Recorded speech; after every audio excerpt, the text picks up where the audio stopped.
protecting you and your family. Call 396-5555. Jacksonville. Put some respect on my name. First and foremost, my numbers are better than 15, 16 or so guys that are currently in the Hall. Here's the handoff to Taylor, looking for some cutback. He finds some room, look at Fred go. He's across the 30, look at him run. Fred's going. He's at the 50, the 40. Y'all finished or y'all done? 20, 10, 5, touchdown. 80 yards, Fred Taylor. Talking modern day guys at my position. When my name come up, respect. Stop playing with my name. I ain't gonna right on it. And here's the handoff to Fred looking for the cutback. He's got room right in the middle 10. Fred's there. He's at the 20. Fred's on the run to the 25 and the 30. He's going 40. Fred 50. Fred 40. Fred 30. Fred 25, 20. Y'all saying my name, put some respect on it. You look at the guys that are in the Hall of Fame from a defensive standpoint. Ray Lewis, Derrick Brooks. Look at all these other guys they're trying to put in the Hall of Fame. Gerard on the kick. Here's Taylor. Put some respect. Busting through. Fred Taylor making a cut. Taylor is gone. Touchdown, Jacksonville. These the same dudes that I murked every Sunday. When my name come up, respect. Stop playing with my name. I ain't gonna right on it. But he knows he doesn't have a big play team, and Jacksonville does. Draw play. Taylor skips 2 tackles. Right, and here we go. Bye-bye. Brock Marion chasing. Brock Marion still chasing. Gets help from Smith. Touchdown. No flags. A 90-yard run. Y'all finished or y'all done? 1010XL 92.5 FM presents Jaguars Today with your hosts Mike Dempsey, Tony Smith, Demetrius Harvey, and Dylan Denmark. Every time. I even heard Dylan putting that together this morning, Tony, and it just brings a smile to my face every single time. Demetrius Harvey, good morning. How are you? I'm doing okay. How are you guys doing? Excellent. Good to have you back, man. How have things been for you? Yeah, I mean, it's been a whirlwind. I think that everybody's sort of experienced the same thing where the season hasn't really ended yet. But yeah, it's been great. You know, I'm happy that we're finally moving forward. We can start actually writing different things, having to come up with different, analysis instead of what we've been dealing with the last couple off seasons. So it's been fun. Love to have stories written about how Fred Taylor is the second Jaguar Hall of Famer. Yeah. Don't think it's going to happen. That's me. I hope I'm wrong. I don't have any insight into the room. I'm not talking to the guys in there, but I think we would have found out because I think the players know that are getting in have already been told, and it's on the NFL Honors show tonight. Yeah. Instead of Saturday. Are they out there for the show? Like, I know when Tony was there. Or the Hall of Fame, the nominee. I know Eli Manning's out there. Yeah, like I don't know how that works. I know they haven't always had to be in whatever room they were announcing it, right? Like they've done the videos and that be the way that they kind of reveal it. But it does feel like the last couple of years, the way they've done that, they've had him in the room, right? And it's, Bruce Smith goes up there and says what he says about Tony, and Tony walks into the room. So I would assume whoever the Hall of Famers are going to be there. Yeah, I would imagine. I'm pretty sure they come out, and then the person who announces them is going to be out there with them and all that good stuff. I'm pretty sure that's how they did it last year or, in the years past. I know that during COVID, there's a bunch of different stuff that sort of went down. They had to do actual door knocks at houses. But I think moving forward, they're just going to keep doing it the way that they have been doing it in the past. They used to bring them all and put them in a hotel and go to their hotel room right there on site. And knock on the door, and right? have the whole video package or whatever, at least of the guys that got in. You don't want to see the sad video packages of the guy. I guess you don't get a knock at the door. It just never comes. You're just sitting there waiting. Staring at the door. Oh, terrible. Anyway, so if you're a Jaguar fan, like maybe you're a Generation Jaguar and you've grown up and know nothing but Jaguar football, maybe you're 25 years old, right? Maybe you've got a child who's like 3 years old right now. Well, after Liam Cohen retires in 20 years with multiple Lombardi trophies to his name as the greatest coach in Jaguars history, your guy will be ready to be the next head coach at 23 because that's the trend we're on right now, Demetrius. We've got a 29-year-old offensive coordinator to go along with a 39-year-old head coach, I think a 42-year-old defensive coordinator. So the youth movement has officially kicked in Jacksonville. It's kicked in. It's, it's really surprising, or I guess not surprising to see Udinski. I think that's how we pronounce it. We're debating here. I asked Tony, what would you go? He goes, Udinski. Yeah. And then I said, Demetrius, what would you go with? He goes, Udinski. I don't know, man. Big U. Grant U. Yeah, but yeah, it's interesting because, you know, it's clear that they really want to invest in guys who are young, up and coming, perhaps innovative. You know, if they worked around some talented coaches in their history, you know, obviously with the Packers and the Dolphins for Campanile, you said, or Campanile is what I was told by somebody in Green Bay. We spent a whole show calling him Campanile, right? Incorrectly, but then I've heard Campanile, but by a guy who covered him in Green Bay, he told me it was Campanile. So is the way to go. I'm gonna go with Nilly, I guess. We tried to do the best to get it right. Like we really want to get your names right, and we will eventually get them right. Absolutely. In the short term, you got to put up with me. Maybe for a couple of times, but yeah, no, it's going to be really interesting. You know, they're going with youth, they're going with innovation. It seems like we'll see how it works out. Demetrius Harvey, Florida Times Union, here with us. Good morning, everyone. I'm Mike Dempsey. Of course, Tony Smith, Dylan Denmark here as well. Coach Denmark, how are things? Mike, I drove to work really sad. You got passed over for the OC job. No, is that well, it? There was part of that, but the strip club right by my house got torn down. It was demolished. What? I right on the west side, if you know, you know, right on San Juan. Obviously did not as if that's breaking news to this room. Right. Yeah. Like the first thing Tony said, he had one single tear running down his cheek this morning. Unbelievable. I mean, there were just times, you know, in life where you remember, like, where your eyes, you don't believe what your eyes are seeing, and that happened to me this morning. So just bear with me today. All right. We'll do our best. That's somebody you just said on the text line. Hey, Dempsey, 20 years ago today. That's right. 20 years ago today, Super Bowl 39 was played right here in this burg. What were you doing 20 years ago today, Demetrius? 20 years ago today, I would have been... What grade were you in? I would have been 10. I think I was in 5th grade. Okay. So I was just here in Jacksonville. Yeah, well, it was a Sunday. So do you remember watching the Super Bowl? I remember watching. I remember wanting the Eagles to win. Okay. I think because I didn't like the Patriots at the time. I remember Donovan McNabb. I remember T.O. came in with a broken leg. He had the ankle. He tore up his ankle. It might have been a broken ankle, right. But it was like the foot ankle thing. And he was awesome that day. Like 9 catches. He looked fantastic. They should have won. Clearly not.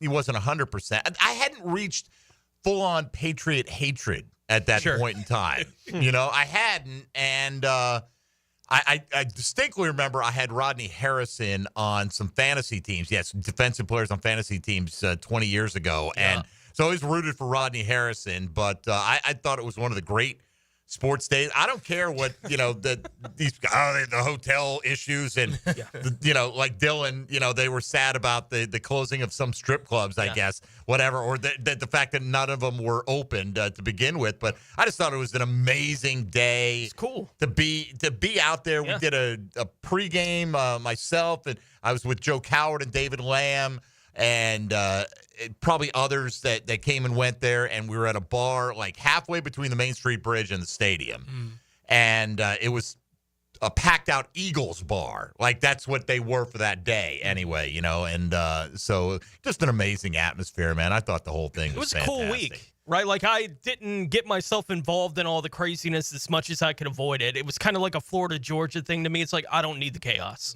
right? Like I avoided it as much as I could. I did meet Sylvester Stallone at a sports bar here in town, and he was kind of like keeping everyone at arm's length. Like I could tell he didn't want the celebrity in the bar because people kept coming up. It's like, is that Stallone? And he, like everyone who came up to him, and he was like, no, I'm not Stallone.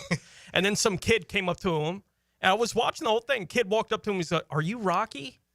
And Stallone looked at him, he goes, "Hey yo!" Like he did the thing. I was like, "Oh, that's great." Yeah, that's kind of hard to hide.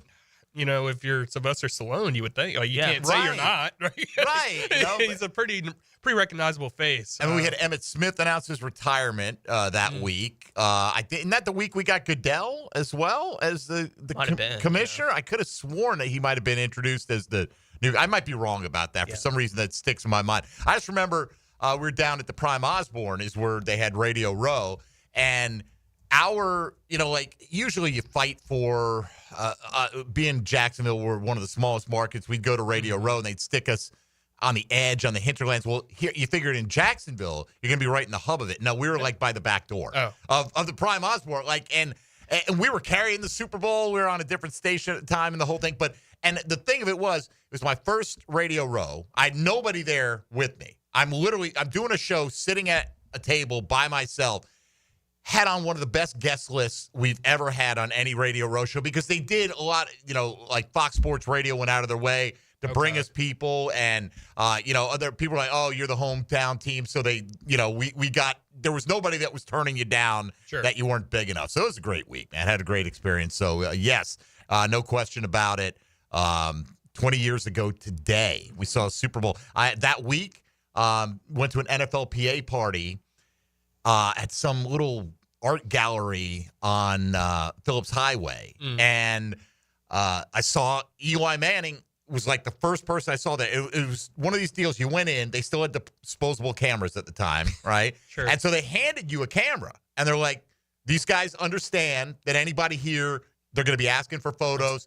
And I'm like, I'm going to get photos with everybody. So, like, Eli's the first guy. Couldn't have been less interested in taking a photo at this stage, right? And here it's just odd because, like, almost 20 years to the day, now he may be going into the Pro Football Hall of Fame, and time flies. It's crazy how fast time flies. Right? I mean, that's most of the life of our new offensive coordinator right there. It's gone by the wayside. Young guy like you still have a chance maybe if you want to get into coaching now. By the time you hit your 40s, Submit my app. You'll be ready to go. I mean, it's possible. So today, our question of the day is simply asking you, what are your questions, Jaguar-related, for Demetrius? You can hop on board today and discuss Jaguar football in all its many wonderful forms at 641-1010. Same number for the text line designed by Lifetime Enclosures. You can hit us up on social media at MD_1010XL, at 1010XL Fat Tony, at Demetrius82, and at 1010XL Denmark. Ain't no laws when you're drinking claws, baby. That is correct, sir. And also, we put a bonus question out there today on Twitter or X, just asking you, okay, now you know who the coordinators are going to be. How do you feel about that trio? Heath Farwell retained. Anthony Campanile is your defensive coordinator. Grant Yu is your offensive coordinator. Udinski. I don't know. Udinski rolls off the tongue more. It sounds nice. But I feel like it might be Udinski. I'm not sure. But either way, I'm sure it's not an easy job to fill necessarily when it doesn't come with play calling responsibilities. So we'll talk about that because some candidates at the last minute pulling their name out of consideration for different Jaguar jobs. And we'll get the latest from Demetrius's point of view, what that might mean, including the search for a general manager that will get ramped up now. To be sure. So we're ready to roll. You're listening to Jaguars Today. Keep it right here on 1010XL and 92.5 FM. Jaguars Today. For the Renewal by Anderson Custom Windows and Doors Studios at 1010XL. Step into the arena. Step on the field. Step up to the plate. 1010XL. When it comes to towing products, your safety on the road is the priority at Cannons of Jacksonville. Whether it's a heavy-duty tow hitch, trailer frame, wiring, gooseneck, tow bar, or any other towing accessory, Cannons has decades of experience to ensure your towing setup is installed with precision and reliability. Visit cannonsofjax.com to explore a range of products and schedule your installation. Cannons of Jacksonville, your trusted partner for a smoother tow. We're certainly facing interesting economic times. For me, it's comforting to know my money's in good hands with ITP Partners. Jacksonville guys taking care of my Jacksonville money. Experience? Yeah, that's Chris Bryan, Jeff Hartman, Reagan Wright, Dan Abel, Scott Regner, Janice Cobb, and Reed Wingate. They have the expertise and knowledge to take care of your money. For more info, go to itppartners.com. ITP Partners, they're my financial partners for life. Non-compensated client testimonial may not be representative of all client experiences. No guarantee of future performance or success. Visit Monahan Jewelers now through Valentine's Day for savings on all GIA certified diamonds and discounts store-wide up to 40% off. And interest-free financing on all purchases. Certified diamonds, gemstones, engagement rings, diamond studs, designer brands. Monahan's has it all. We're not a chain store. We're your local family jeweler since 1977 with a world-class inventory of fine jewelry and diamonds and gemstones available in any size. Support your local family jeweler now through Valentine's with huge savings in our inventory. Monahan Jewelers in Atlantic Beach. Jaguars Today Thursday is towed by Cannons of Jacksonville for all your towing needs. Roses are red, violets are blue. A broken pipe? That's no way to woo. This Valentine's Day, don't let plumbing or HVAC problems ruin the romance. Whether it's a leaky faucet, a backed-up septic tank, or a heater that's colder than your ex's heart, Duck Rooter is here to save the day. Our expert team will fix it fast and at a fair price so you can get back to the love you deserve. When you're stuck, call the Duck, 904-862-6769 or online at duckduckrooter.com. U.S. Border Patrol PBR is at 5-Star Veterans Memorial Arena February 22nd and 23rd. For your chance to win a 4-pack of tickets, text PBR to the text line covered by Lifetime Flooring at 641-1010. Listen up, Ospreys. UNF Homecoming Week is just around the corner. You don't want to miss the festivities, especially the Birds of Trade, as the UNF men's basketball team hosts Bellarmine Thursday, February 6th, and FGCU Saturday, February 8th at UNF Arena, tipping off at 5. Show off your pride and reconnect with your alma mater. Thursday, February 6th at 8, and Saturday, February 8th at 5. Visit UNFOspreys.com/buy tickets now to secure your seats. Swoop!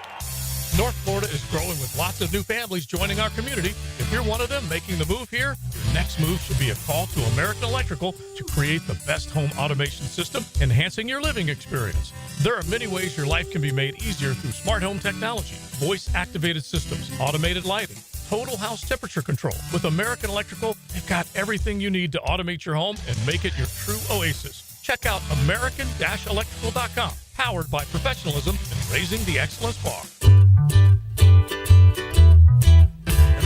Pacifico is brewed for those who let go of the things that don't matter and hold on to the ones that do. That's living life anchors up. Pacifico, found in Baja, imported by surfers. Ask for a Pacifico when you're ready to live life anchors up. Pacifico is a crisp golden lager, brewed for those who know. It's what's behind a label that matters.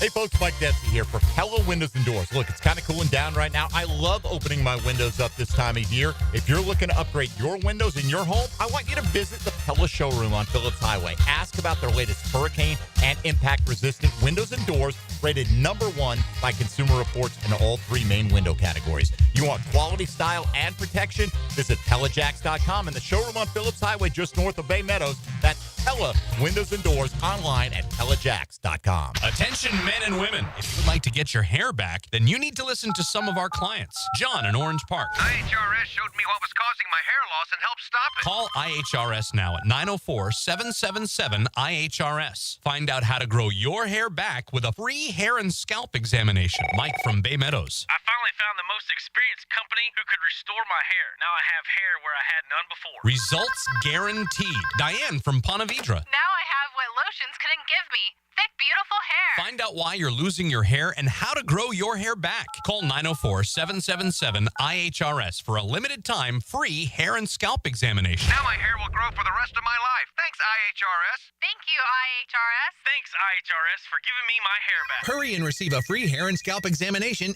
and get 2 weeks of laser treatments for free. Call IHRS at 904-777-IHRS. That's 904-777-4477. Hairforme.com. Where is the deepest canyon in the United States? Filing an insurance claim following a storm shouldn't be an ordeal. Southern Oak Insurance's claim team prepares for catastrophic situations well in advance. Log on to southernoak.com. Our family protecting yours. Southern Oak Insurance. The deepest canyon in the United States is Hell's Canyon along the Oregon and Idaho border, about 8,000 feet deep at some point. Southern Oak Insurance. Our family protecting yours. 1010XL is presented by Farah & Farah, exclusive injury law firm of the Jacksonville Jaguars. Protecting you and your family. Call 396-5555. Jacksonville. Jaguars today on 1010XL. All right, so we're just reminiscing about the Super Bowl here on the break. I'm the old guy in the room, Tone. I know I watched part of the Pittsburgh-Dallas 1978 Super Bowl, the Super Bowl after the 78 season. I know for sure I watched Pittsburgh and the Rams after the 79 season. I probably missed, good chunks of games in the 80s because there were so many blowouts that if you didn't have a dog in the hunt, what was the point, in the middle of the third quarter as, I don't know. I wasn't a Washington fan or a San Fran fan or any of that, and they're always putting the beating on the AFC back in the day. What about you, Demetrius? You're a young fellow. What's the first Super Bowl you remember watching? Yeah, I'm thinking about it more now, and I feel like the Tampa Oakland in 01. Okay. I feel like that one might have actually been, or was it 02?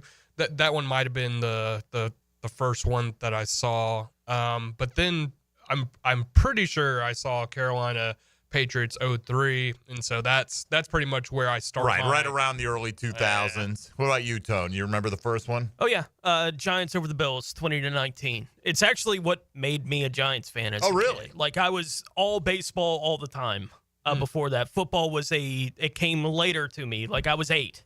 When all that was going on, but I'd been watching the World Series since I was 2-3 years old. I'm a Braves fan. I was pulling for the NFC team in the Super Bowl because I pulled for the National League in baseball, kind of thing. And it just happened to be that game. It was recorded on a VHS tape so I could watch it over and over and over again. And it made me a fan of the New York Giants. All right. Well, whatever works for you.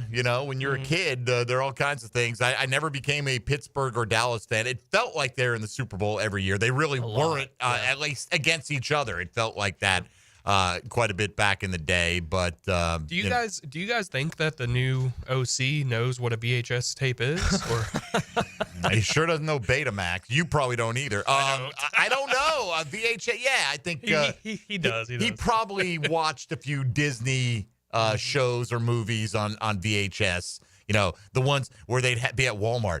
You have another week to buy them, and then they go back in the Disney vault, never to be heard from again for forever. 20 more years or whatever. Oh, no. Where will I get my next VHS tape of Snow White? I'm not sure. All right, let's move on now back, I guess, to the Jaguars here.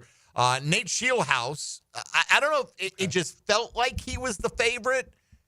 Do you think he was the way things turned out where, quickly after him withdrawing his name, whether he found out that he wasn't going to get it or just decided it wasn't the right opportunity for him, the Jaguars moved on? Yeah, it feels like obviously it was one of the two options, but it really does feel like that decision was made yesterday alongside the hiring of Udinski or whatever we're going to go with. However you say it, I'll allow it. Okay, cool. I think that is something where, perhaps he was not necessarily offered the job or anything like that, but perhaps it was heading in that direction. I think Aaron Wilson reported a couple days ago that Shieldhouse was the favorite and he was likely going, and so everybody's getting prepped to do that, and then he pulls his name out. I think maybe it's a situation where he knows he's not coming in here to call plays. If he's the one who decided not to come, he knows he's not calling plays. So does he want to wait on an opportunity to call plays? And he knows that he can sort of stick with Sean McVay for a couple more years and be fine and have his job whenever it comes. Right. If they're getting interest, or if he is getting interest now at the age of 32, he's got plenty of time. They're not all going to be 29 when they get hired.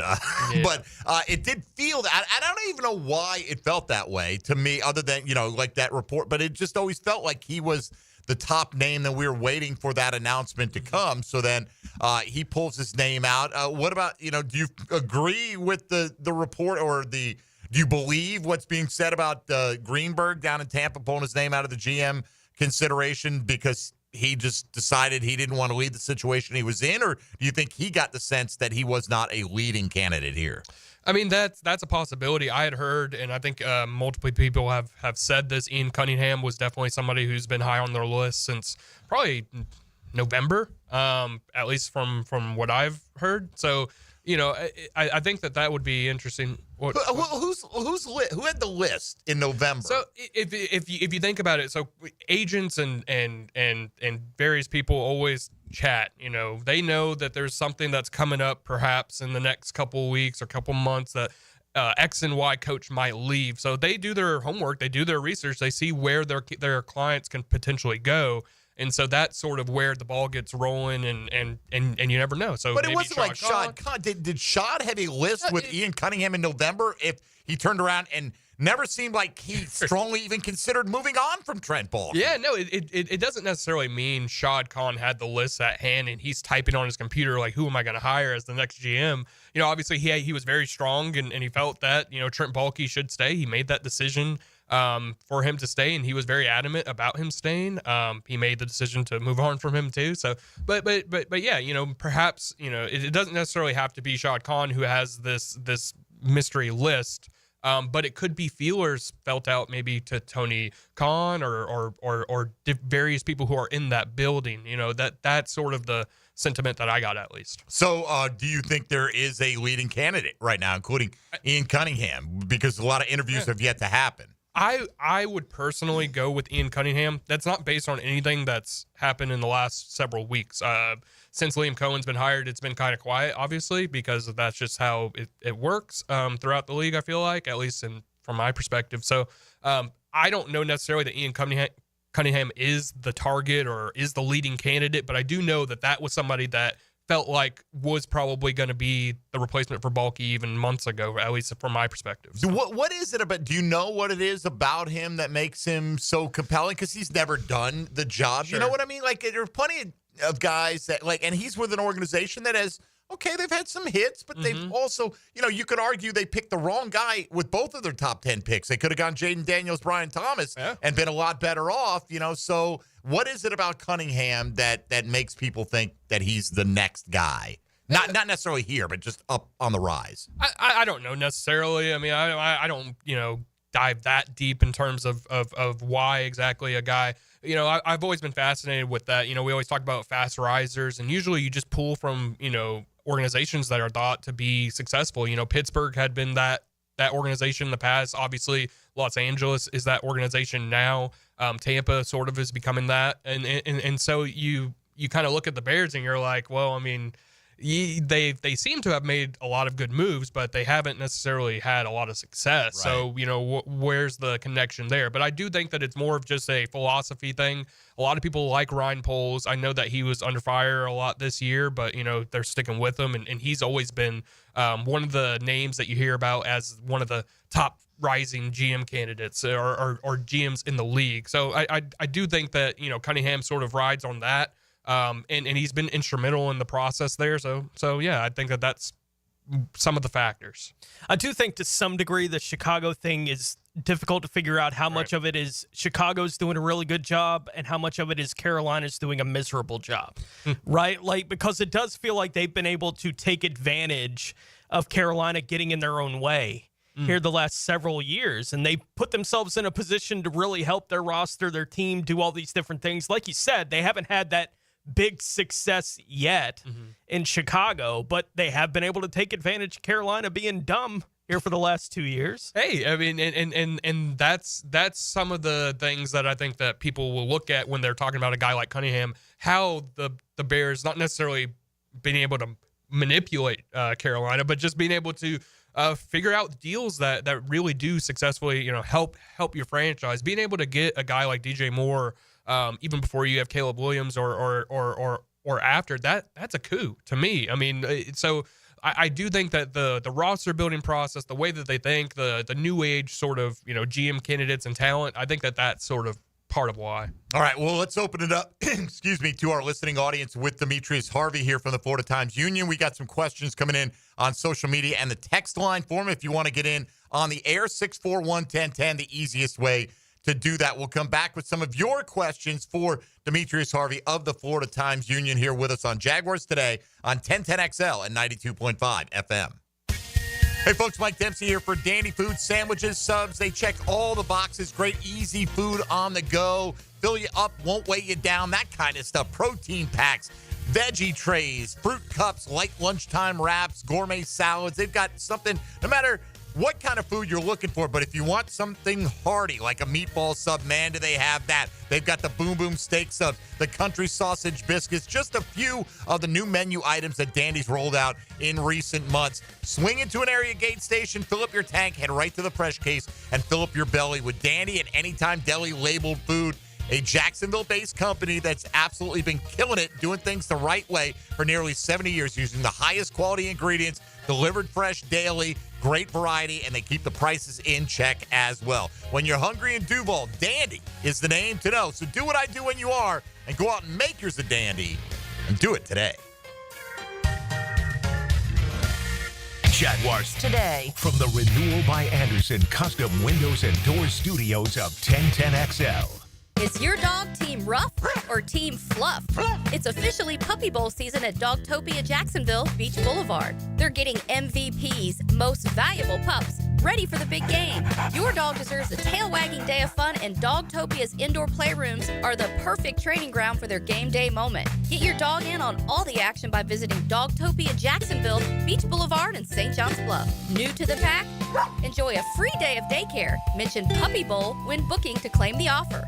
The Jacksonville Icemen are back home Friday and Saturday night as they battle the Trois Rivières Lions. Friday's game is Cancer Awareness Night, presented by Liberty Landscape. Come support the Icemen as they fight to stick it to cancer. Saturday, bring your dog to the game for Pox and Paws Night, presented by Forever Vets Animal Hospital. 7 o'clock at ViStar Veterans Memorial Arena. Tickets at Ticketmaster, JacksIcemen.com, or call 904-602-POP. Iceman Hockey is #Frozen Frenzy.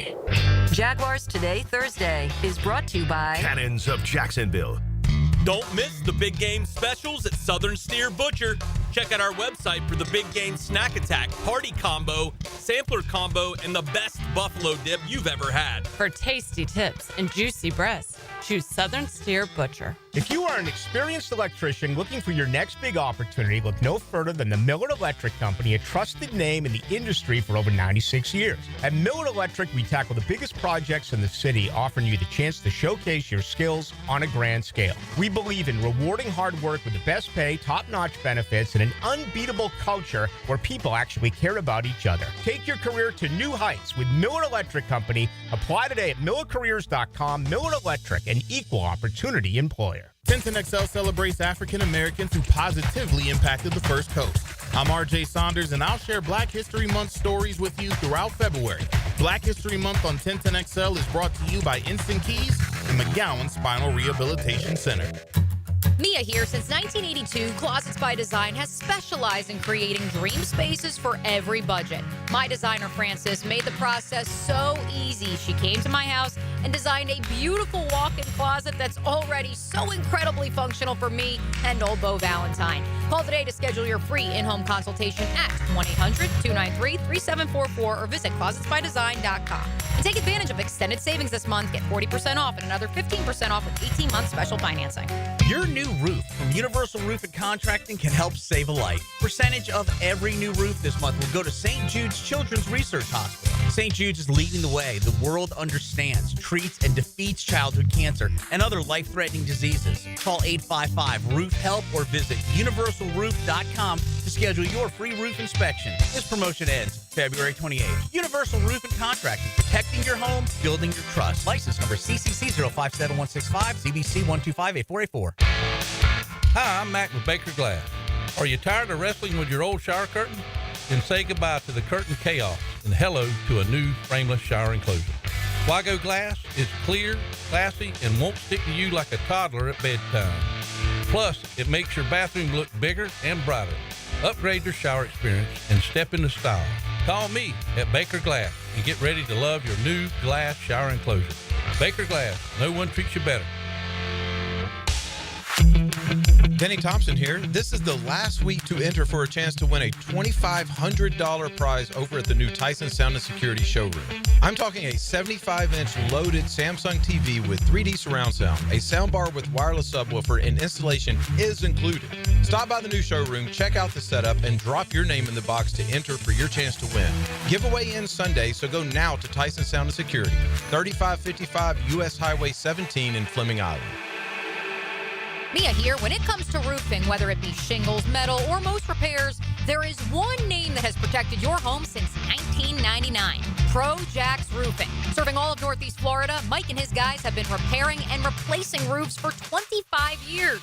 Need insurance help? Mike's team can help. Raised in a military family, Mike provides great attention to detail with unparalleled quality and workmanship. They also have warranties, so you can have peace of mind. Call Mike today for a free estimate or online at projaxroofingfl.com.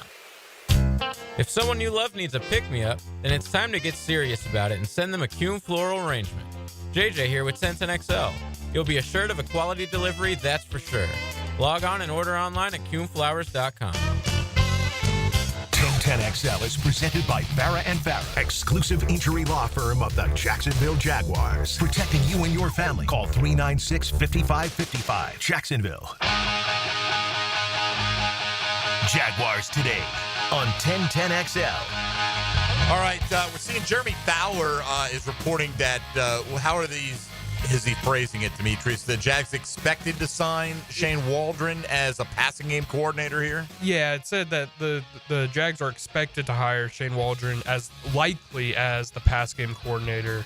Yeah. So he's likely to sign here, and that's likely to be his role, and although not anything official. He was the Bears offense coordinator this past year, Seattle's 3 years prior to that. He's worked with Liam Cohen going back to the UMass days, had a good stint in Los Angeles with the Rams as well. And, and they've got Press Taylor now, and we'll have their guy. So there you go. Hopefully he impresses on Trevor Lawrence the importance of not hanging onto the football too long, because that was an issue with the Chicago passing game this year. Caleb Williams didn't throw many interceptions, but he probably took a lot of sacks that he didn't need to as well. But, rookie growing pains for sure. Had somebody I got a lot on the text line. We're going to get right to the phone calls here in a second. I just wanted to pass this one along. I was going to actually ask this, but it's just funny the way it was put in the text. Mm-hmm. Can you ask Shipley what he thinks about Gladstone as a candidate for GM? That. I will the next time we see John, but I can call him real quick. Should we do that? No. Demetrius, what about James Gladstone, who, when his name surfaced, there was an immediate rush of, oh man, this guy's good. Like the Jags would be getting a good one. Like I don't know him from anybody, but it seemed like he has a lot of supporters out there. Yeah, no, I didn't know him at all, and apparently a lot of Jaguar fans did immediately, which is interesting. But yeah, no, I've done some research. I'm sure a lot of people have seen the videos of the Rams when they were doing their draft last year.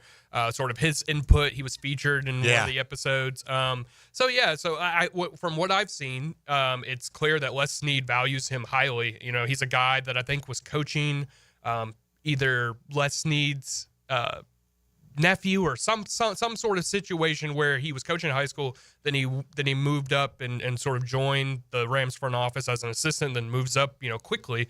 34 years old, so another young guy. Might be aging himself out at this point. I was about to say, he better hurry up and sign. Might be a little too old. I don't know when his birthday is, but yeah. So I do think that he's a guy that clearly would be completely fresh faced. I put out there, and a lot of people pushed back, and they got kind of mad. But I kind of put out there that the difficulty with hiring a GM who's only 34 and has only been in the NFL for I think around 9 years, and I feel like that seems like a long time, but when you're only with one organization, you only really do one certain thing, and then you keep getting promoted. It's not like you're continuously in the role that he's currently in right now. So to me, building connections and going out to the Combine, for example, which LA does not do, and I know a lot of people don't think the Combine is important, which it's not for the numbers and all the other stuff that people watch, but for the connections and growing your contact list, it's incredibly important.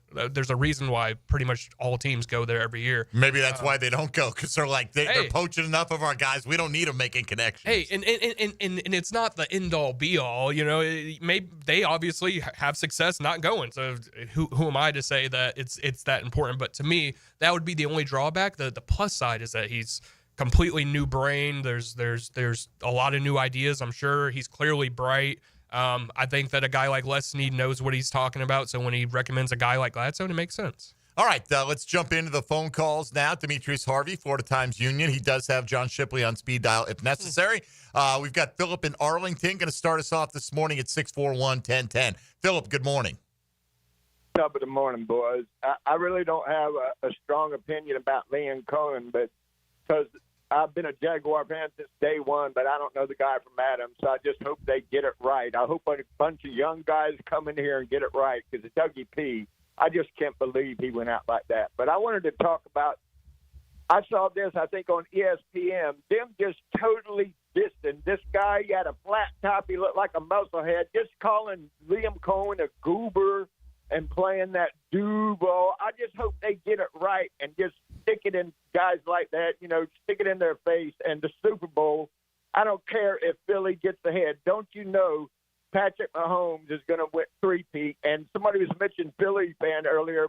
I've never met a pleasant Philadelphia fan. They're all miserable people. They're from Philadelphia. I'm sitting with my glass door open, eating ramen noodles, communing with nature, and it's probably 18 feet of snow in Philly. Duval! Thank you, Philip. All right, a lot to unpack there. Hey, my niece recently got married, moved to Philadelphia, so she's a transplant, and by way of moving there has become a Philly sports fan, and she is super awesome. Good time. All right, but most I like of them the Fortunatos.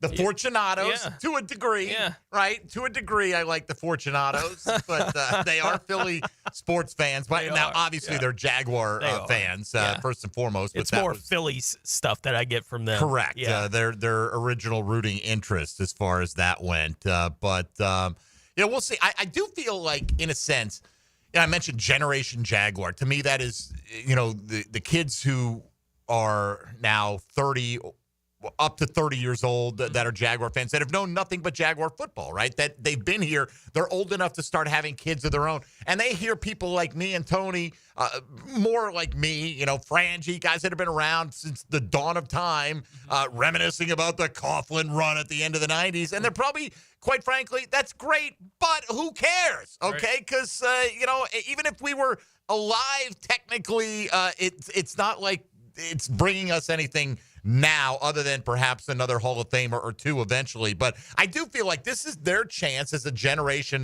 to kind of shake off all the strings of the past and start fresh with a guy who can be their guy if he has success for, as long as I'm still doing this job. Yeah, this is it. I mean, when you talk about a clean slate and a refresh that everybody's been talking about since 2016 here in the city. So this is something that's been a long time coming for a lot of folks, and I do think that and I know that a lot of these Jaguar fans who grew up in this era of Jaguars football where the success came in 05, 07, 17, those kind of years, and it's been few and far between. So, there's got to be some sort of optimism that they hold. And when there's something like this where it's so dramatic, literally a clean slate, everybody's gone pretty much.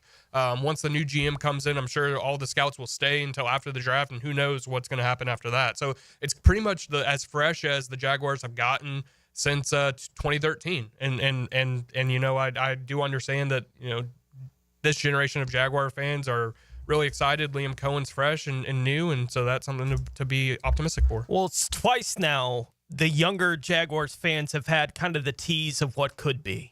Right? Like 17, that felt like, and going into the 2018 season, everyone felt like our team is a Super Bowl contender. Right? Like that was the talk. Going into 2023, our team is a Super Bowl contender. And for half a season, they look like it.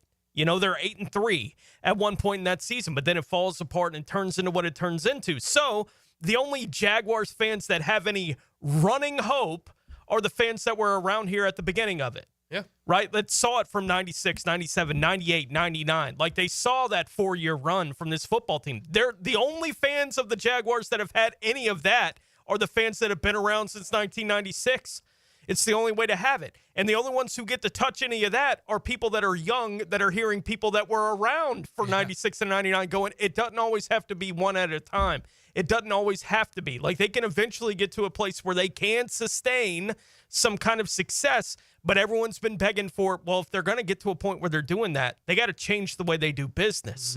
And this offseason feels like, for the first time, they're really changing the way they're doing business as an organization. You got teased with it last offseason when they do sign Trevor to the extension and they do sign Josh Hines-Allen to the extension. That's not stuff the Jaguars franchise has been doing in a very long time. But now have to build some kind of momentum off of a place where it feels like they don't have a whole lot. So whatever it is, they got to create it for themselves. Yeah, no, and last year is another good example, too, of sort of a half measure that they had been taking, in years past, firing the entire defensive coaching staff, bringing in a brand new one, signing them to fresh contracts, long-term contracts, and now they're gone after one season. And so, Jaguar fans, I feel like, have been dealing with a situation where it's like in like 1 foot in, 1 foot out, whether it's the coach being fired or, the GM or the EVP or whatever. It's never been a full slate of clean house. And I think that that's sort of where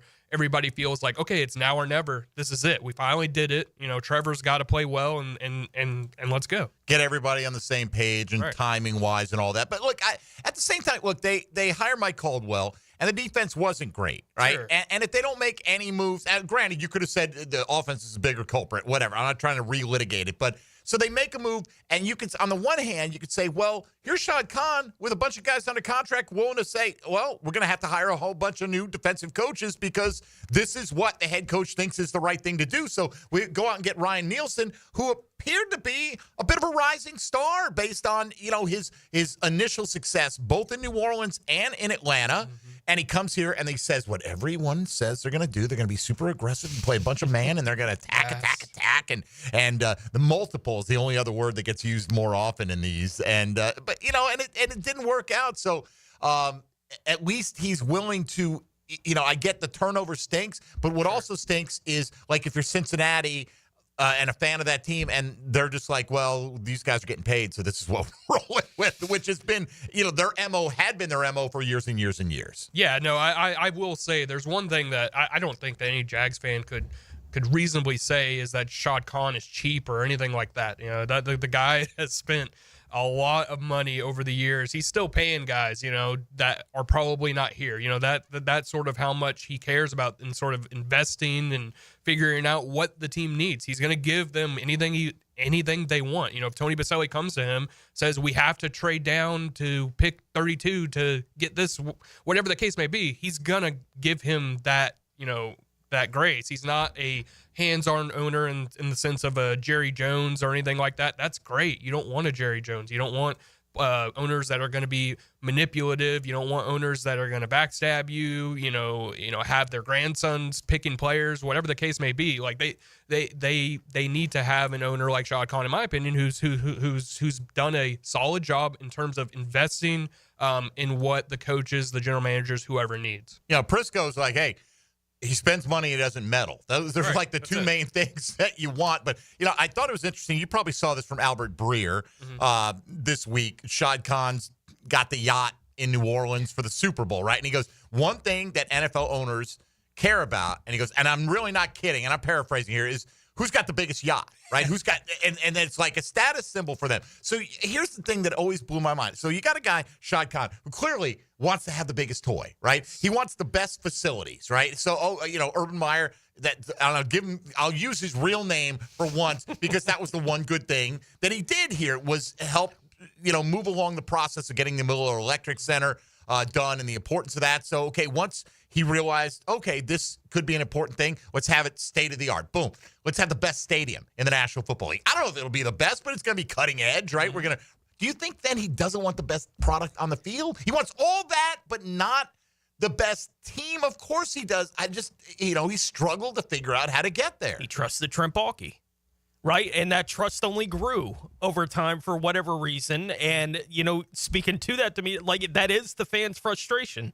It's why can't he see it, right? Like the football stuff, why can't he see it if he's going to become more involved on the football decision type side of things? Mm-hmm. Why couldn't he see the Baalke thing earlier? Well, the timing of it is bad, but it feels like that's been resolved to some degree this offseason. We'll see if the right people are now going to be in place to help push him forward, but Baalke's not in the building. Yeah, I mean, and that has been the number one gripe I know since 2021. Well, there's lulls in between in 2022 and the early parts of 2023.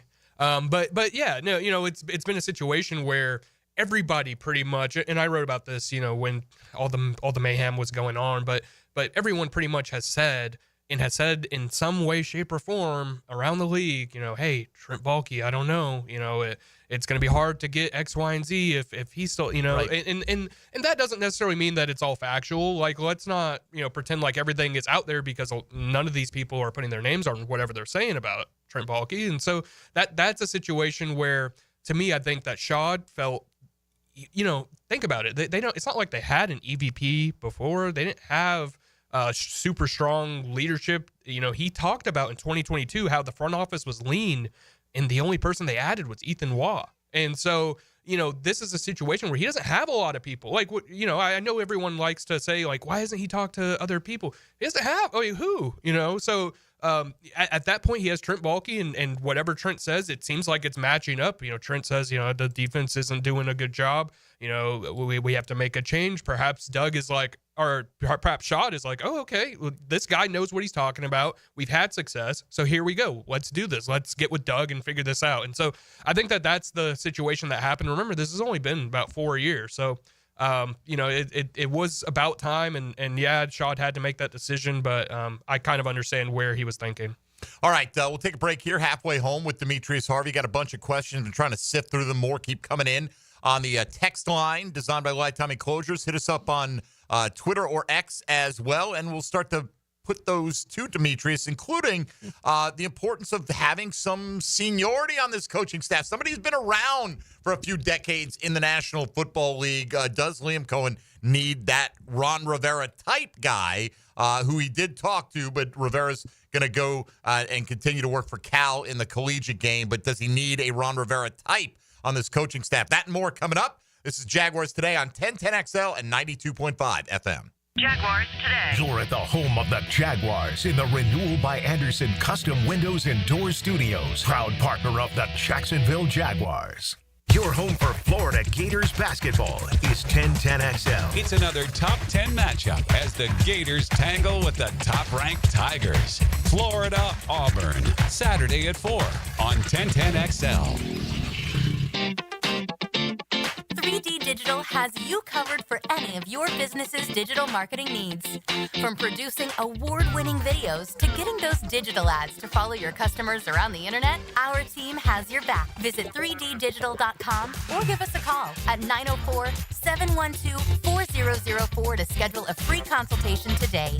904-712-4004. Clean air, cool air, both are extremely important. Trust Florida Home AC to deliver on both with their Remy Halo, the next generation of air quality technology.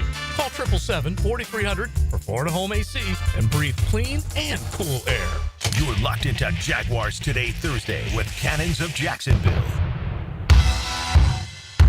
Pizza to Tea here, and Twin Peaks is the best in the game. Here, your favorite drafts are poured at a frosty 29 degrees, and rare barrel-aged whiskeys are served just the way you want them. It's bigger game days and bolder fight nights. I mean, where else can you find a scratch kitchen that always comes through in the clutch? From lunch to late night, only at Twin Peaks, the #1 sports bar. Stick around after the sunset, and Twin Peaks is open really late. Wind down with bourbon and late-night bites. Come on, somebody. You waited forever for your new fence. Then strangers show up. Subcontractors rushing the job. Sent by the company you trusted. Frustrating, right? Superior Fence and Rail promises better. Their professionally trained builders deliver quality you can trust. No subcontractors, no shortcuts. Just the superior craftsmanship your home deserves. When you're on the fence, about the fence, superiorfenceandrail.com. Hey everybody, Jennifer Marion with Randy Marion Cadillac in Jacksonville here to say hello, and we'd sure like to have your business. You know what? They're going to love the king of price. My dad believes in making great deals and having a great selection in stock. Cadillac XT4s, XT5s, and XT6s, and Escalades. The all-electric Cadillac Lyriq. CT4s and CT5s. Cadillac luxury and selection is just waiting for you. At Randy Marion Cadillac, Southside Boulevard, Jacksonville. And don't forget, tell them Jennifer sent ya. I'm here with Clayton Bromberg, the president of Underwoods. Clayton, I know you're the head diamond buyer at Underwoods, and you travel to the markets to buy diamonds. Why don't you just look at an emailed list and have them send you the diamond? Frank, there are a couple of reasons we go straight to the source when we're selecting the diamonds we want to put the Underwood name on. First, as an expert diamond buyer, I have to see a diamond before I can really judge its beauty versus the price it's being offered at. Second, when we're at the source, we have huge selections to choose our diamonds from, so we don't have to compromise the Underwood quality standard. The result is we control what goes into our diamond stock instead of allowing a diamond dealer to send us what he wants us to have. The bottom line is we're able to offer our customers carefully selected, beautiful diamonds that we're proud to have carry the Underwood name. Underwood's, serving excellence since 1928 in San Marco, Avondale, and the shops of Ponte Vedra. If you need a good idea for a great Valentine's gift, try 1010XL's Sweetheart Suggestions from Kuhn Flowers and Wick, a candle bar. Happy Valentine's Day. Find everything you need to know at 1010XL.com. Home of the Jaguars. WJXL AM Jacksonville Beach. WJXL FM Jacksonville Beach. Hello, First Coast. I'm sure by now you have seen our bright green GFL trucks and containers throughout the greater Jacksonville area. We're an industry leader in solid waste and would love the opportunity to earn your business. We're committed to customer service, reliability, and have an unwavering focus on safety. Whether commercial or construction, let us haul your waste away. Call 904-760-5880 to get a quote today from GFL, Green for Life. This is Hayes Carline here to help you break free from the chains of pest infestation. The talk of this town is Kingfish Pest Control. By now, many of your neighbors have already joined the Kingfish Revolution, leaving their homes and lawns protected and pest-free. Now it's your turn. Call Kingfish Pest Control and say goodbye to termites, ants, mosquitoes, and other annoying pests. Trust me, you'll get exceptional service and understand why your neighbors and I use Kingfish Pest Control, proud partner of the Jaguars. I'm with Greg from Cycles of Jacksonville. No matter the weather, Triumph has an unbelievable selection of rides where you can get out and just enjoy the highway. They do. The new Rocket is out with the new color schemes, the Tiger 1200, which has been revamped. These bikes are nice, gorgeous, and ready to ride. And if you want to take a look at the selection, they can just roll into the showroom and see a full variety. We've got them all in stock and ready to go. So if you log on, cyclesofjacksonville.com, search the Triumph line, and then head into the showroom, you'll be impressed. Cycles of Jacksonville. Pick it here for Bound 9 Associates, where you'll find Jacksonville's most esteemed eye doctors at each of their locations. After being selected for one of the most competitive ophthalmology fellowships in the world, Dr. Frank Bowden is frequently called upon for his expert opinion. He is currently one of the few cornea and external disease specialists in the area and the founder of Bound 9. Visit Bound 9 Associates today and experience the difference. Bound 9 Associates, keeping the First Coast focused. When you need a mechanic you can trust, call Sam, Harry, or Joe at AA Automotive on Richard Street. From oil changes to complex engine repairs, AA Automotive promises expert service and honest pricing from a local family biz. AA Automotive on Richard Street. This is Molly McDonald with your 1010XL Southeast Orthopedic Specialist Local Sports Update, brought to you by Advanced Business Solutions. The Florida Gators added a total of 32 new faces that we'll see come to the fall in the Swamp, with the majority of this year's signing class coming in mid-year. Head coach Billy Napier knows he has the pieces together now to build a successful squad this season, speaking at yesterday's press conference. Overall, they've hit the ground running. 32 new players, 7 of which will join us when we get to late May, early June. 25 mid-years, a couple walk-ons as well. Much like most years, 25 to 30% attrition on the roster. And I think that we've been able to kind of work our way through this cycle. I think we're at a place where we've got more stability, and I do think that we're in a good place. It's 77 degrees at 10:57. Time and temp brought to you by Bueller Air and Plumbing. Stay cooler with Bueller.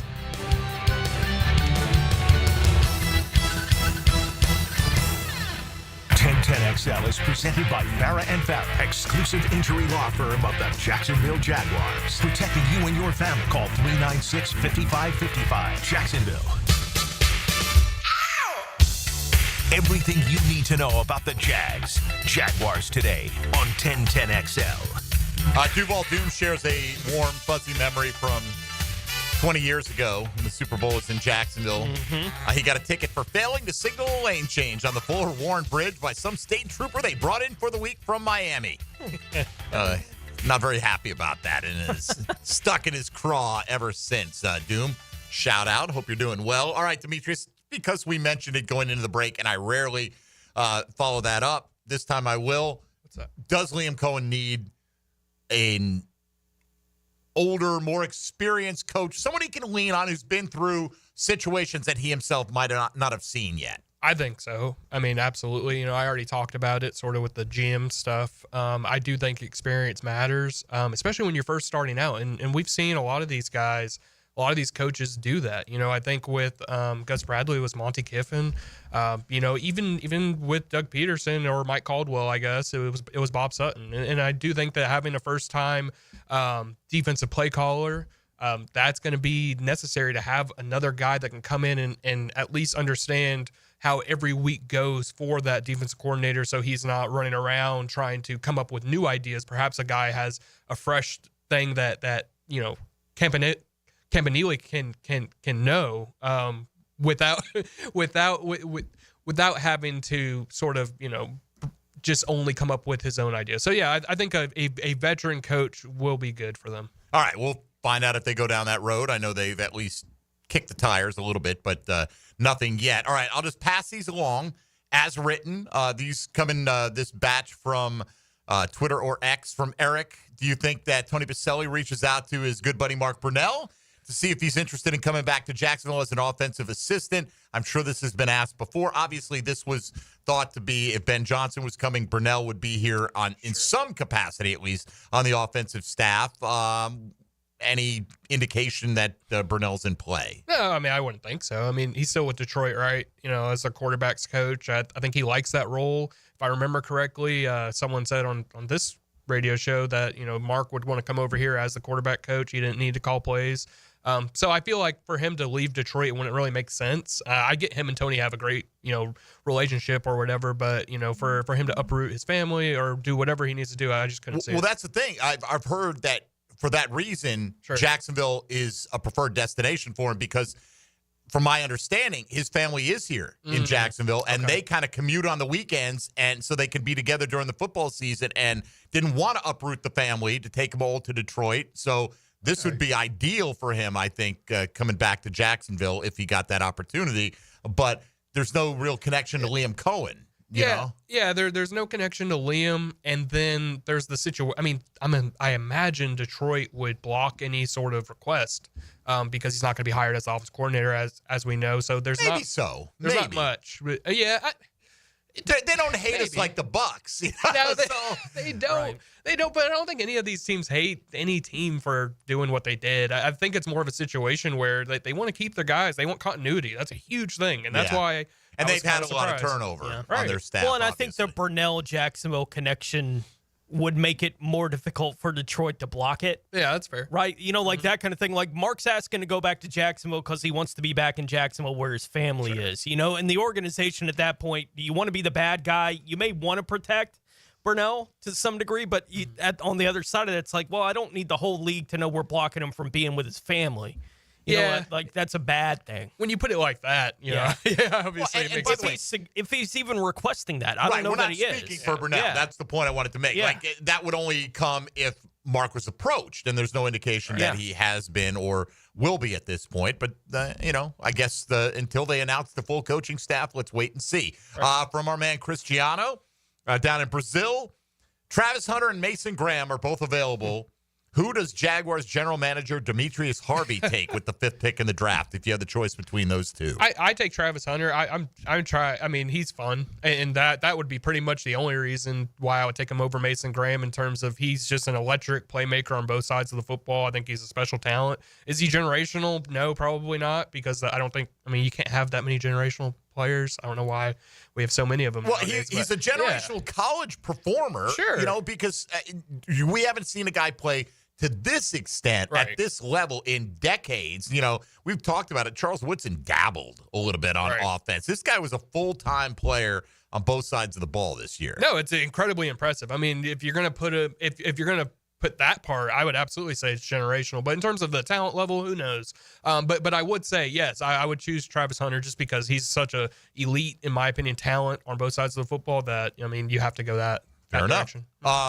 Tony and I both had Travis Hunter at the top of our wish list if anyone were to be available with the 5th pick. And who knows, maybe we're wrong. Andrew wants to know, I don't know if you've dug into this yet, but any names for you to watch in this year's free agent class? I haven't dug into it enough. I do know, I think I saw this, and maybe I'm, jumping ahead a little bit. I think I saw a question about the quarterback position, backup quarterback. Obviously yes. Mac Jones is a free agent, and so is CJ Beathard, and so they're going to need somebody. But I thought about, now that they're bringing in Udinski, perhaps Nick Mullins. He's playing for the Vikings. Sam Darnold. Yeah. I didn't think they might be priced out there, but Nick Mullins perhaps is a guy to keep an eye on. I really don't know. That's a good call, though. Right? Yeah. I mean, there's some connection there, and he would know his strengths and weaknesses. And to me, I do think they have to sign some sort of offensive guard. I mean, I can't imagine you go into the draft without, Brandon Sheriff is a free agent, so you're going to be without him regardless. You can't depend on Cooper Hodges. Who knows how they feel about any of these guys? So, I do know that, who is it, Trey Smith or the Kansas City guy? I know that he's going to make like $100 million, over however many years, but I do think if they are going to be in on anybody big, it should be him. Let's see what else we've got here with Demetrius Harvey from the Florida Times-Union. Comments interspersed with questions. Let's see here. One specific guy that was asked about was Javon Holland. The Jags do need safety help. Mm-hmm. Anthony Campanile, when he got the job and it was announced, Javon Holland liked the post or favorited it or whatever on, I don't know, Instagram, whatever it was. And, people read a lot into those kind of connections. Sometimes they mean something, though, and sometimes they don't. And he did play. While in Miami, he was coaching there when Holland was there, and he's a good young safety. Jags could definitely use safety help. I mean, it makes logical sense. No, it makes complete sense in my opinion. I mean, he coached Javon for 3 years or however long it was, and I did see that comment he made on social media. I think he basically just said, Jacksonville was getting a great coach, that kind of stuff that players say usually with their ex-coaches. But it would be interesting because right now the Jaguars are in a situation where they need safety help. I mean, you can't go into this upcoming season only with Darnell Savage and Antonio Johnson again. I mean, it just didn't work out last year. So absolutely, Javon Holland, depending on the price because of the injury, I believe, situation and sort of regressing in play a little bit, I'd probably bring him in. Here are not quite back-to-back texts, but very close from one here in the 904. I'm all for an older veteran coach. It needs to be someone who respects Liam Cohen and wants to help, okay? The one that came in right before that, hell no on an old coach. Demetrius says Gus did it, Doug did it. How did that work out? Go all young, let Liam do his thing, which brings me to the question or point. We haven't really asked you this morning what your opinion is of Liam Cohen. I mean, I think there's a school of thought that had they gotten rid of Balky right off the rip, maybe Ben Johnson would be the coach right now. But I don't think Liam Cohen was any further down the list the way it shook out than number 2. So you agree with that? Yeah, no, I completely agree with that. He could have been 1A for all anybody knows. He might have been 1. At least they're going to tell you he was. I mean, he is now. Yeah. So I do think it's a situation where, they lost out on Ben Johnson. Who knows why? I had heard that Ben liked Chicago before this had all gone down. He took the job before he could even come in and interview. So it's not even a situation to me where we can actually know unless we talk to Ben himself. But now that they did fire Trent Baalke, now that they did get Liam Cohen, I do think it was interesting. He's a guy who doesn't have a lot of experience. Again, I mean, that's sort of a common theme in terms of being an NFL play caller. He's only had 1 year of experience in that realm. He's had a couple years of experience at Kentucky, obviously, as a play caller. The one thing that really stands out, or at least I thought stood out, I talked to Luke Fortner the other day about Liam. He had played with him for 1 year in 2021. But he has his hands on every part of the offense. So it's, he's a probably a quarterbacks guy or wide receivers, whatever you want to say. But he also knows the offensive line. He's also going in and breaking down film on those kind of plays. So I think that having somebody that cerebral And then also having somebody with that enthusiasm. He's clearly a player's first coach. The players love him. The only knock, or I don't even know if it's a knock because we haven't heard necessarily, but is that too much of a player's coach? Is that a bad thing? Can you be that way? And I think that having a young guy in there's a possibility of that. But for now, I do think that it's something that they needed to do in terms of getting young, getting innovative, fresh for Trevor Lawrence, young offensive coach. It makes sense. Somebody mentioned Kyle Trask, who's been in Tampa, right? And but the way they put it, much better than Mac Jones. How would you know? Yeah. I had to look up the numbers. In 3 years, he's thrown for 28 yards total. Yeah, I wouldn't. How would you know if he hasn't played since college? Yeah, I wouldn't say. I've watched Kyle Trask. I covered Kyle Trask with the Florida Gators. Impressive season, obviously, in 2020. But seeing what he's done in the NFL so far, I definitely don't know how you can say he's absolutely better than Mac Jones. To me, it's sort of a wash at this point in their careers.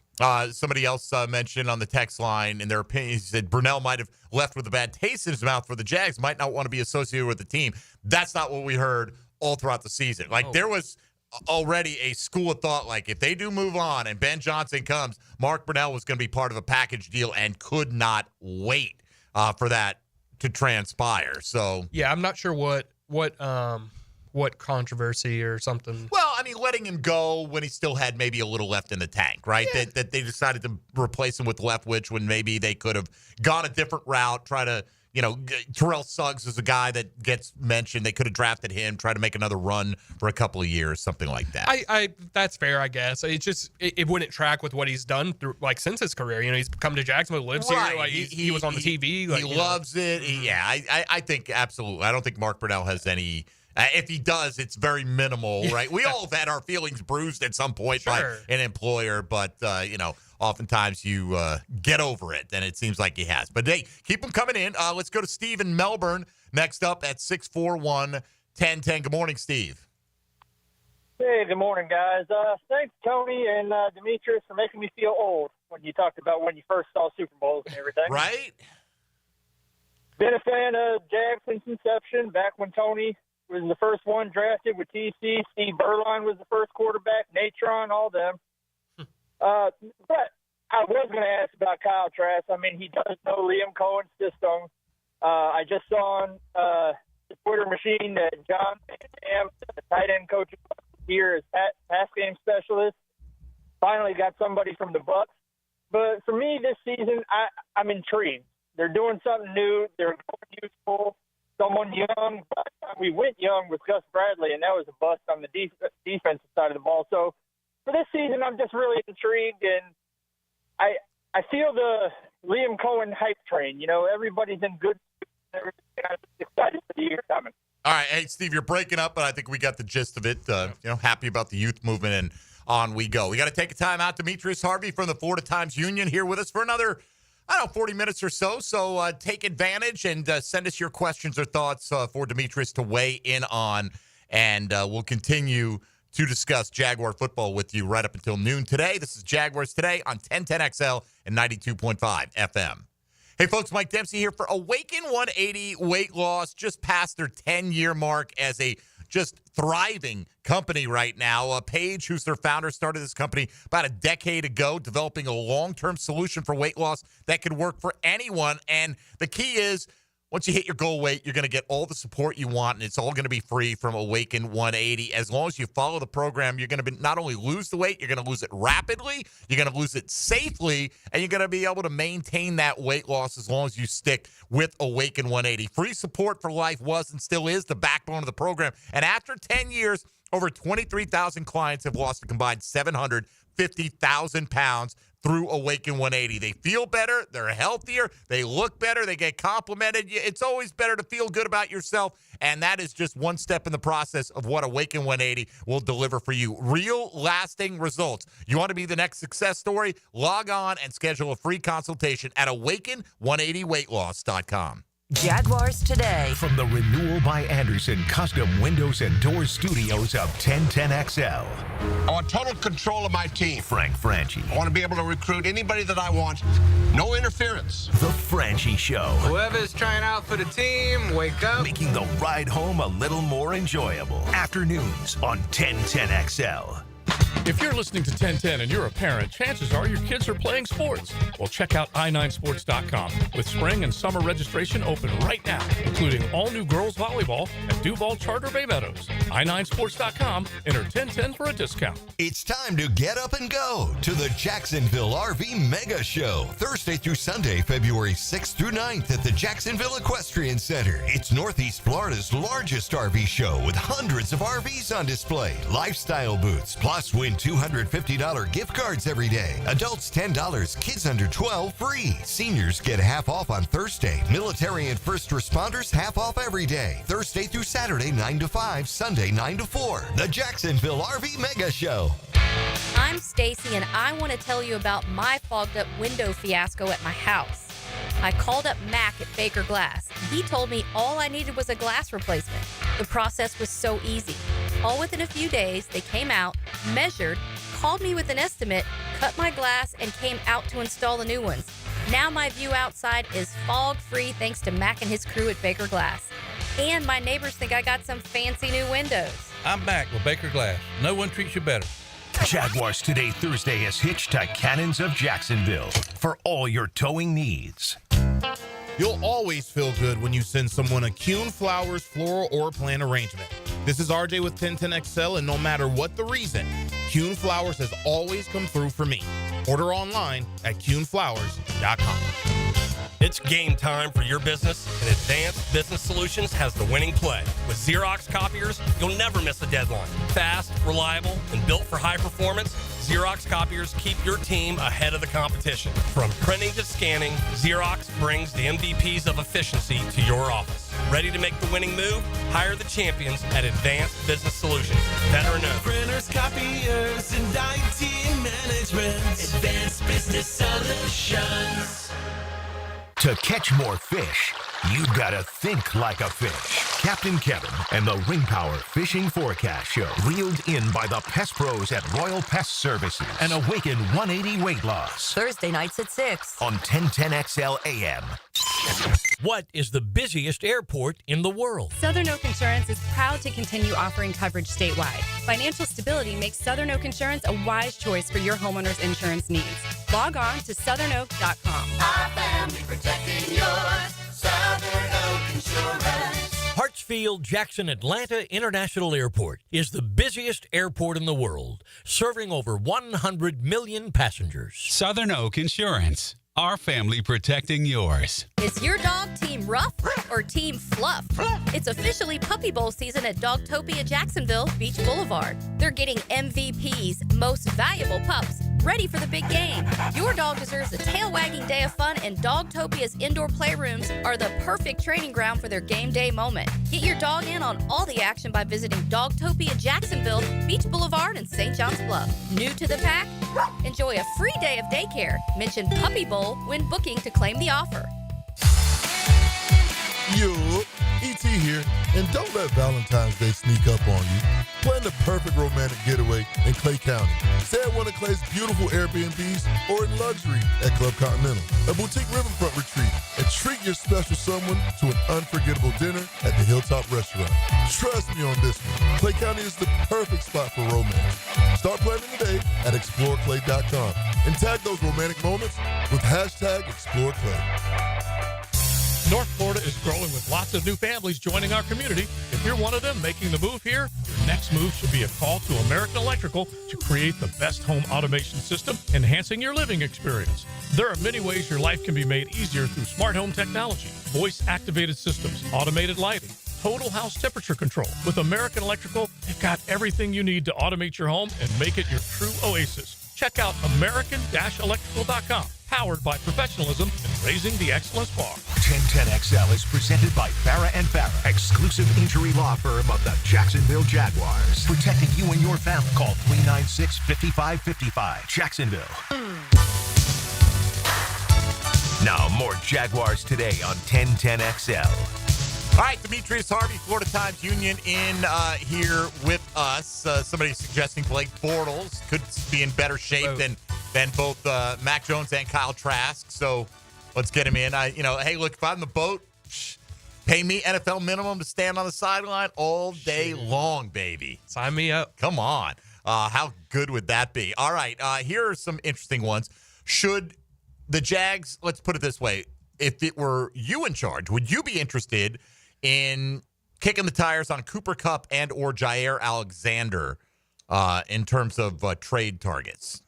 Interesting. I didn't know if Jair. I don't know if he is or not, really. On the block. Well, okay, we know that Cooper Kupp is, and I'll say this, and I talked about it yesterday with somebody, but right now, I would say no. I mean, you have Gabe Davis under contract. You can't get out of that contract. You're keeping Gabe Davis for this year. It would hurt you significantly financially to get out of that deal. You're not getting out of it, barring whatever he does. And so that's staying.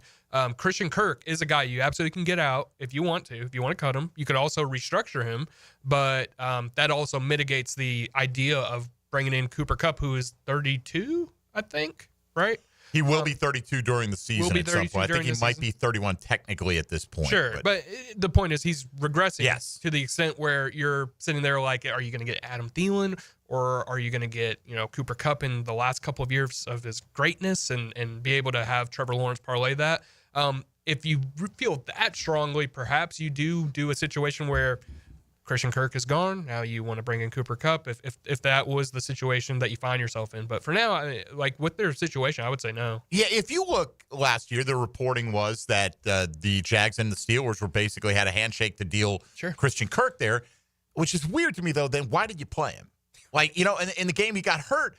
If you really had that ready to go and that's something you thought was beneficial for you, those guys don't play. Yeah, and it's not like they don't have that idea in their mind. I mean, if you remember, Cam Robinson, that game did not play a single snap, even on special teams. That's right. And then he got traded. So they understand that is a play that you do, and I don't know why. Man, I was looking at, I think it was, is it Belton, the tackle at NC State? We do these 7-round mocks now. So we're trying to learn about players deeper in the draft, right? So the offensive tackle there, and Tone, I saw a comparison, NFL comparison. Cam Robinson. I immediately regretted taking him in my mock. Now, Cam's an okay player, but I mean, he didn't. I thought that was a fine move at the time. But you can look at whatever the organization's attitude was towards Christian Kirk last year really doesn't matter, right? Because the guys that are weighing in on it are going to be completely different. I feel like Liam Cohen is going to understand the need to get off to as good a start. Not necessarily in September. I mean, first season here in Jacksonville. We're not going to sit back and go, yeah, we won 4 last year. We're good with 5 or 6 this year. It's a step in the right direction. I think Jaguar fans' expectations are a lot bigger than that. Yeah, I mean, it's definitely going to be a situation where Jaguar fans' expectations are here, and maybe the team is like, they want to be here, but at the same time, the realism kicks in and it's all new. Everything has to sort of work together. And so the expectations might not be as high. But at the same time, you're right. I do think that he wants to get off to a fast start. You can't go 3-14 this season. I mean, you simply can't. And that levity might be given to a different coach or a different circumstance in Jacksonville where maybe they're doing a full rebuild. There's no quarterback, maybe something like Las Vegas. But for here, absolutely not. You have to have sort of I would say, a pretty solid season. And so, if Cooper Kupp does bring that sort of juice to him and he wants them, then, he's worked with them. So it makes sense in that degree. But at the same time, I just think that continuity would be better in the situation that they're in. Right.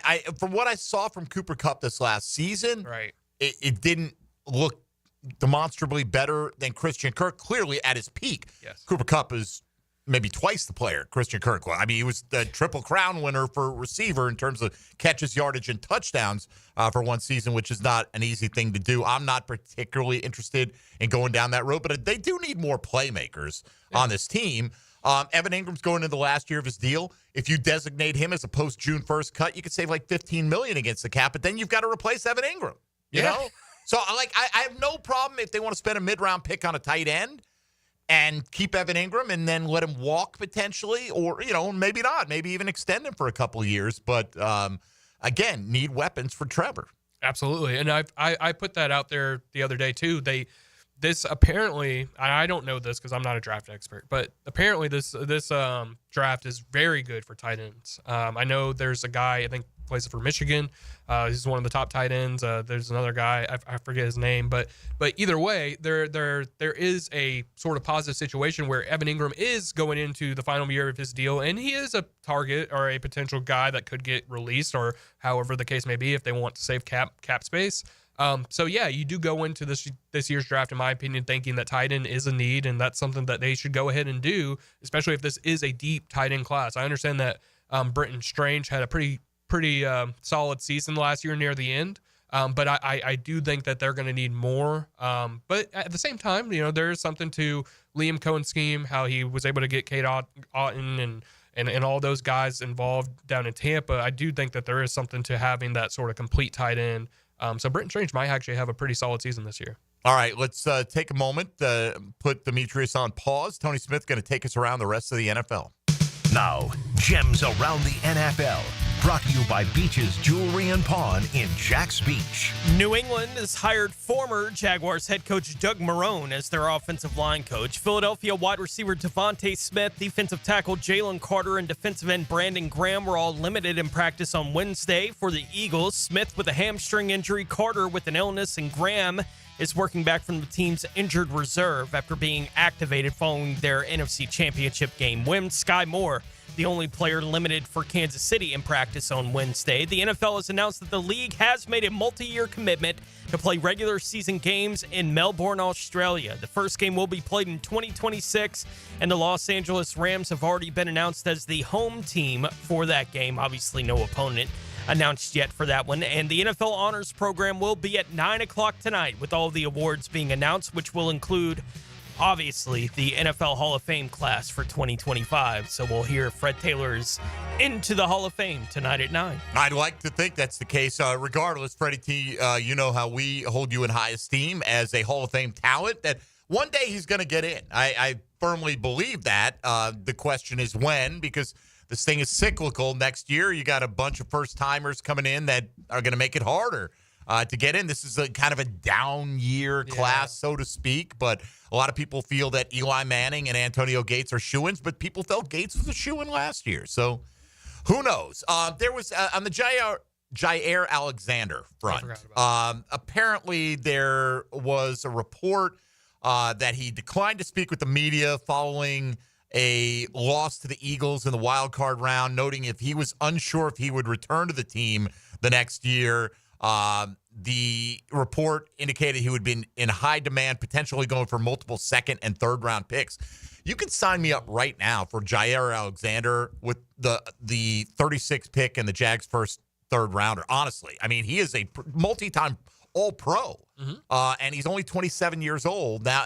And I would think Anthony Campanile would know whether or not he's going to fit in the locker room and those kind of things. So with his blessing, I'd be all over Jair Alexander. Absolutely. I mean, it's sort of like, trying to get, I'm not saying they're the same talent level, but trying to get like a Jalen Ramsey. It's a similar situation where, he might want out for whatever the case may be. I know that he dealt with injuries a lot last year.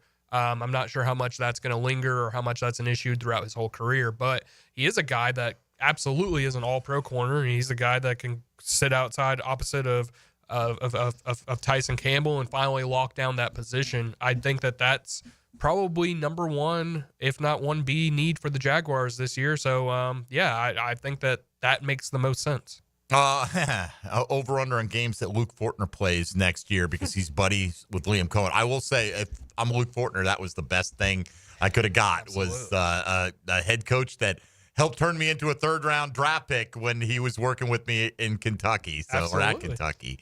All right.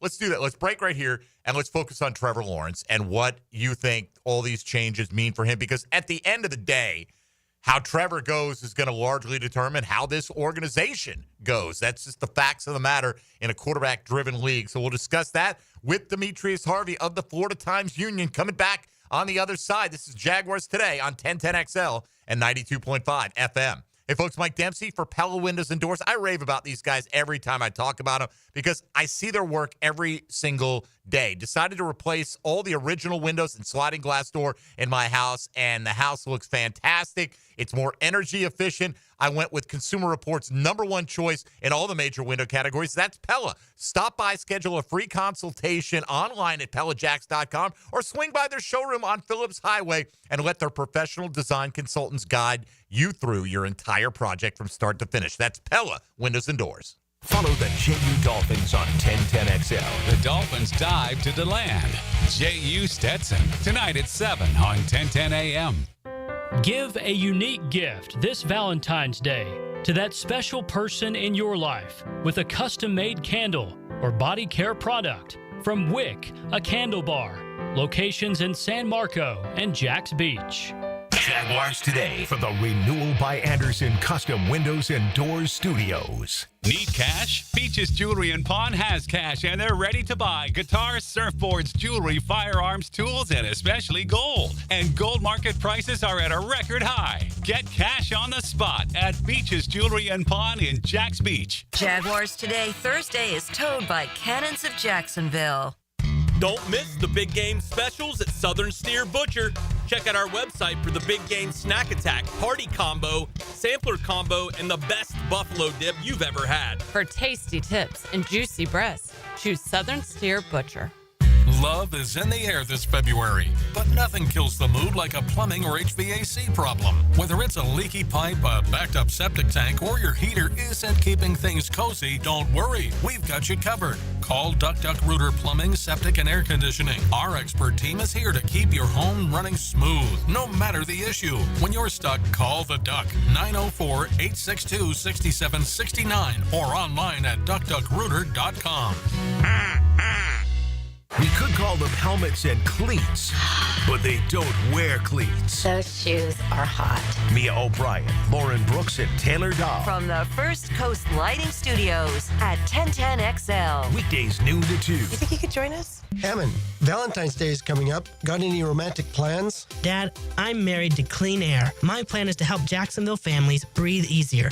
You're helpless, but Clean Air does sound nice. Can duct cleaning really help? Absolutely. Dust, allergens, even odors can build up in your ducts. Cleaning them now makes your air fresher and healthier for your family. The EPA says better indoor air quality can reduce health risk. So cleaning ducts are like Valentine's Day gift for the house. Exactly. Forget chocolates. Fresh air lasts longer and doesn't melt. Plus, we've got a February special, $100 off your total. All right, sign me up. Maybe fresh air will make Mom fall in love with me again all over. You'll have to take her to dinner for that, but cleaner air will definitely help. Fair enough. Jacksonville, if you're ready to show your home some love, Google Zerorez and read over 7,000 five-star reviews. Zerorez. Spelled forward or backwards, it's the right way to clean. Zerorez. Zerorez. Hey Jacksonville, Don here, the big cheese at Taco Lou. Well, everyone knows my wife Debbie is the real cheese at the Lou. We just do what we're told. We aren't a sports bar at all, but we have the best selection of the finest tequilas that Mexico has to offer, and that makes any basketball game more fun to watch. So come into Taco Lou in Jacksonville Beach, where we love sports and we love tacos with our tequila. If you're looking for a crew to help with your fiestas at home or work, Taco Lou caters, bringing the tacos to you. Taco Lou in Jax Beach, where tacos and sports go hand in hand. Collisions happen on every play in football. Collisions also happen every day on the road. If you need auto body repair, from a $30 job to a $30,000 job, trust San Jose Collision in Mandarin. Upgrade your home with the winning combination of style and performance from Renewal by Anderson. Energy efficient, custom built replacement windows and doors. For a limited time, buy 4 windows or patio doors and get the 5th free. Plus, 0 down, no payments, and no interest for 18 months. This offer expires February 28th. Renewal by Anderson, proud partner of the Jacksonville Jaguars. Visit bestwindowsflorida.com to schedule your free consultation. License number CGC 1527613. With 50 years of fabrication expertise and towing products, the family at Cannons of Jacksonville can repair or install precisely what you need to tow with confidence. Visit cannonsofjax.com, where quality and customer satisfaction collide.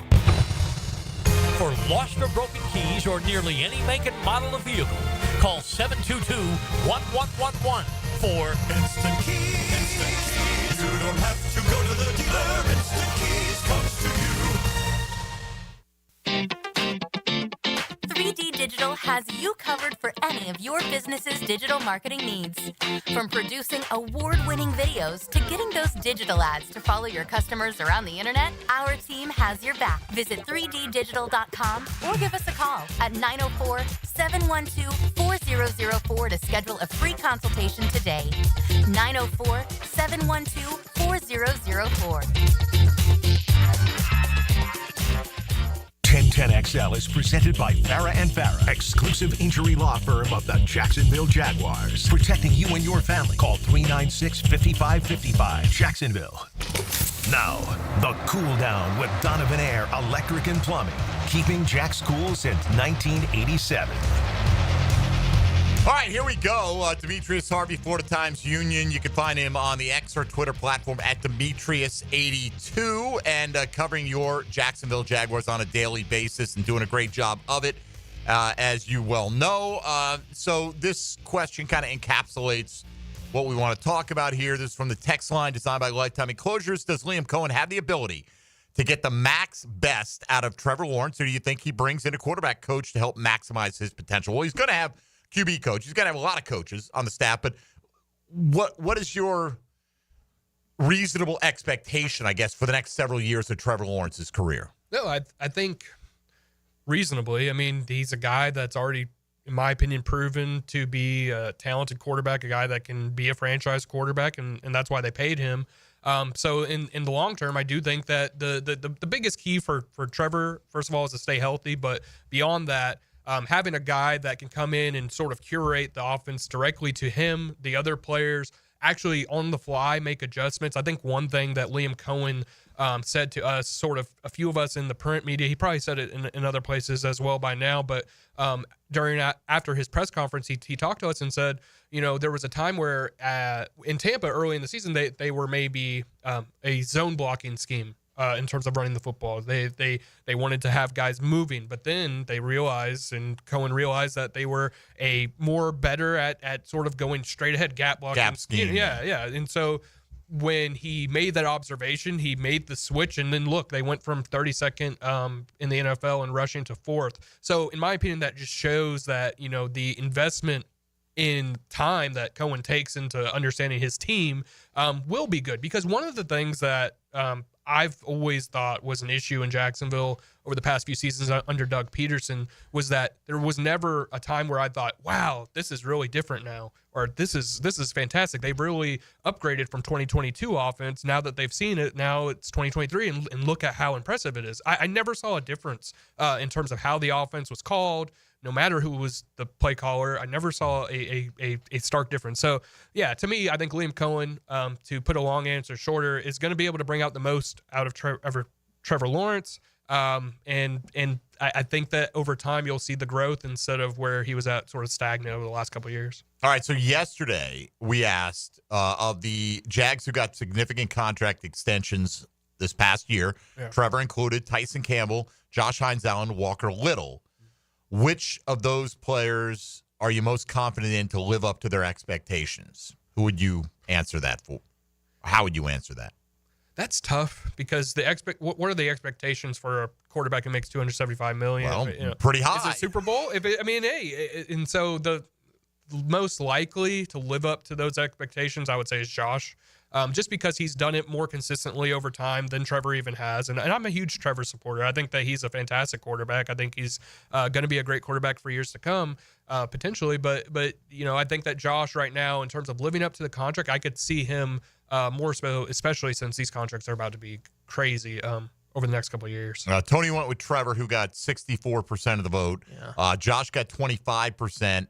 I went with Walker Little just because the other one. The expectations aren't as high. I think it's easier for him to meet them. I think he's already there. Right. And 8% went with that, and only 2.5% went with Tyson Campbell. So, you know, look, got to stay healthy. Talked about it on the break. These are talented guys, but they got to all put it all together at the same time. And that's what they're being paid the big bucks for now. Yeah, and it's actually interesting. Like all of those guys, sort of have had issues with staying healthy. Well, I guess Josh hasn't, but in the other three have, and so that's gonna be the challenge. That's gonna be the biggest challenge this year, is making sure that these guys stay healthy, making sure that Trevor's able to get all the support he needs. I think we've all been impressed by how unfazed Trevor Lawrence is about whatever is going on around him, especially after that first year with Herbs and everything that was happening with that. But what's been happening the last year and a half, these different things, like he's having to deal with all these different situations. You get to be in there every time you're allowed to have media in there to talk to coaches and players. What is your impression of how much Doug Peterson did or didn't like Trevor Lawrence? Because it's easy based on small things that have been said to take that further maybe than it needs to go. But what is your impression just over the last couple of years? Yeah, I always thought that was overblown, like almost entirely. I think that Doug, in the way that he coaches, and because he's a former quarterback and what he's basically tasked to do, which is improve an offense,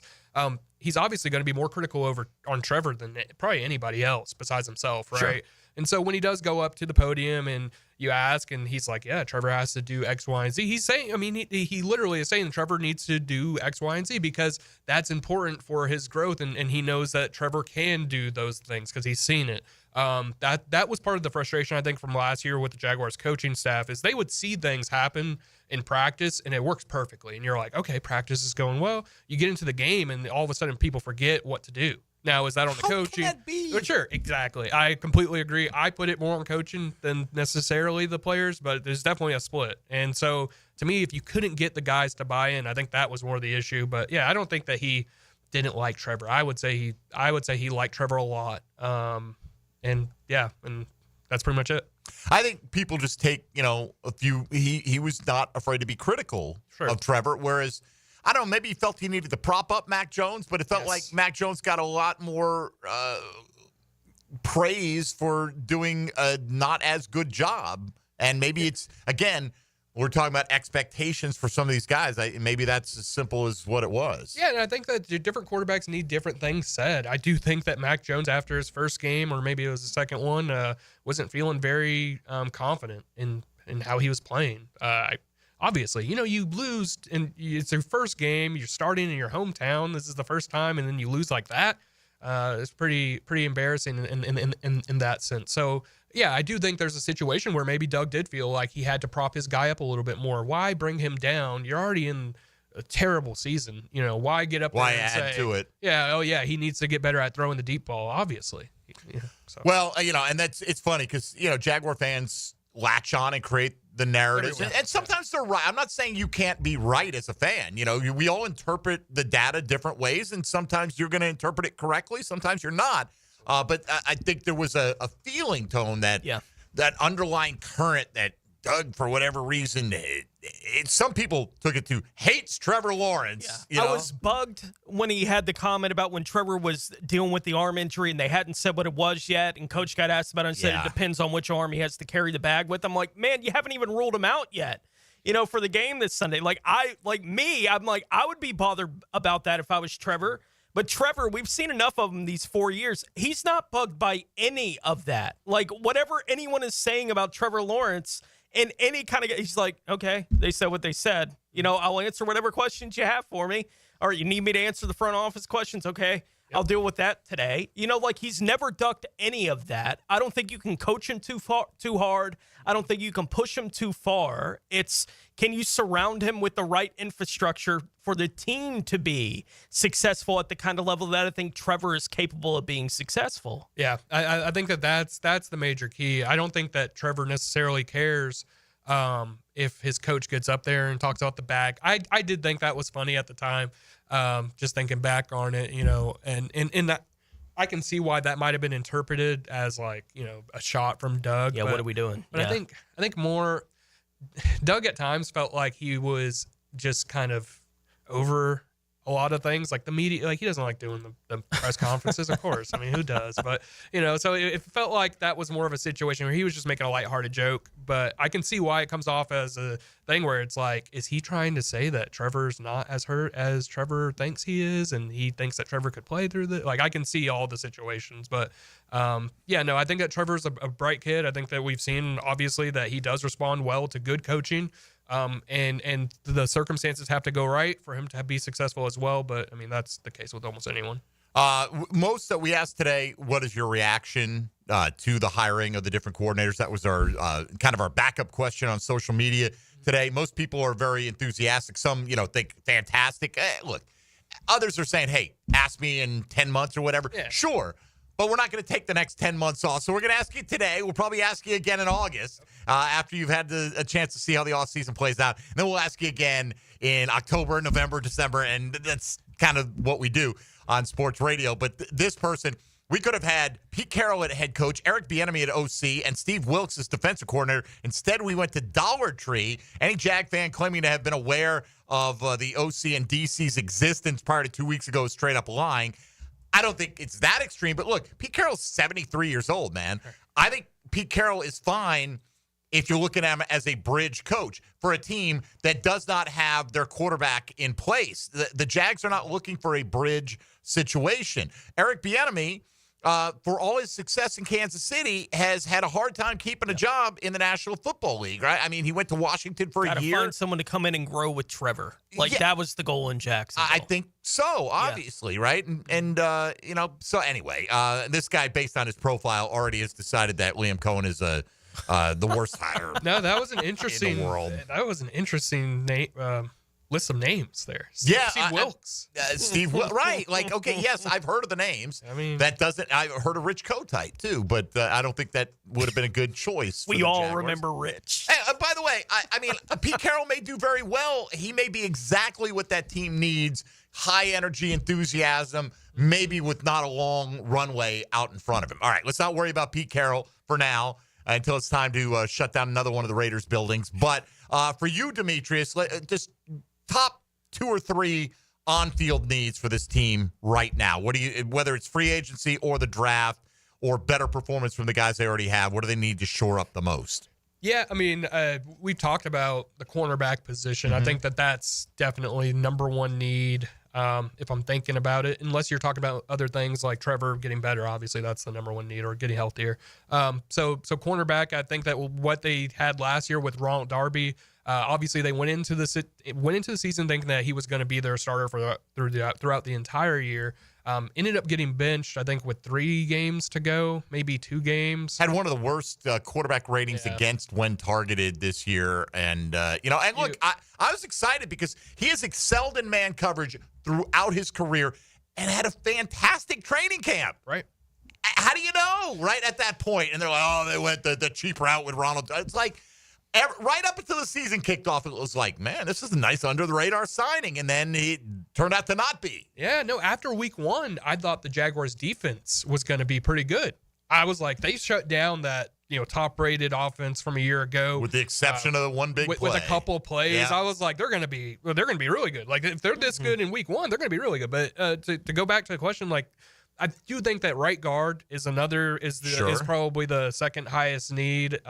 Right now, obviously Brandon Sheriff's out, and you have to just get somebody. You have to get multiple players on the offensive line. Mitch Morris is 31, going on 32, I believe. And so, cornerback, right guard, and then figure it out. You mentioned earlier you'd like to see a veteran guard come in. I mean, is that where you would try to just address that position that way? Because it feels like there are – Tony and I, talk to different draft pundits. I'm sure you do as well. And it feels like there's some decent options for the interior of the offensive line, particularly guard. Maybe not center as much, but particularly guard that you're going to get throughout the middle rounds of this draft. So I wonder if they don't, it's what do? Do you get the stopgap guy now, or do you, it's nice to go into a draft not having to draft something, but at the same time, if you commit a certain amount of outlay to that player, you're probably looking elsewhere when it comes around. Yeah, that's the issue, I guess. And so you kind of want to be in a situation where if you can land a guy like Trey Smith out of